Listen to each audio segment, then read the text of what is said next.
கடவுள் யார் என்பதற்கான என்னோட குருநாதர் அவர்கள் கூறிய பதிவை உங்களிடம் பகிர்கின்றேன்.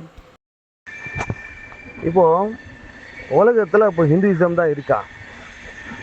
அப்போது சிவன், சக்தி, பிரம்மா, விஷ்ணு, லக்ஷ்மி, சரஸ்வதி இவங்கள தான் எல்லாமே வழிபடுறாங்களா? அப்போ மீதி மதங்கள்லாம் இருக்கக்கூடிய சித்தர்களும் இருக்காங்க இல்லையா? அப்போது என்ன பொருள்? அப்போ எதுதான் கடவுள் அப்படின்ற ஒரு எண்ணமும் உருவாகுது இல்லையா?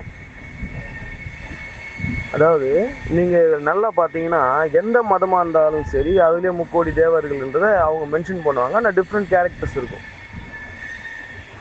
பேர்கள் மாறி இருக்கும். கிறிஸ்டியானிட்டிலும் சரி ஏஞ்சல்ஸ்னு குறிப்பிட்டுருவாங்க, அவங்களுக்கு பேர்களை வச்சுருவாங்க. வேறு மதங்கள்லையும் சரி அதுக்கேற்ற மாதிரி பேர்களை மாற்றி மாற்றி வைப்பாங்க. ஆனால் பொருள் இன்னும் ஒன்று தான்.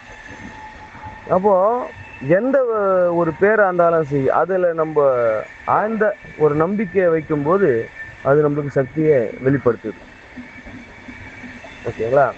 அப்போது இந்த சிவன் பார்வதி அப்படின்றத ஒரு சக்தி ரூபமாக, அதாவது உடம்புல ஏற்படக்கூடிய மாற்றங்களை வைத்து நம்ம குறிப்பிடுறோம்.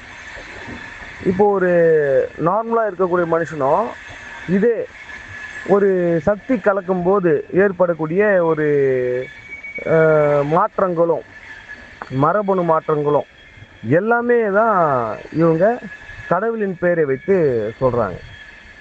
நம்ம கடவுளின் பெயரை வைத்தாவே நம்ம வணங்கலாம், அது நம்மளுக்கு மேலும் சக்தி கொடுக்கும்ன்றதுனால தான் பேர்களை வைத்து வணங்குறாங்க. அதனால் எந்த கடவுளை கும்பிட்டாலும் எந்த மதங்களாக இருந்தாலும் சரி, அவர்கள் சொல்லக்கூடிய அந்த குறிப்பை அவங்க மனசார ஏற்றுக்கிட்டு நடந்தாலே சரி. ஓகேங்களா?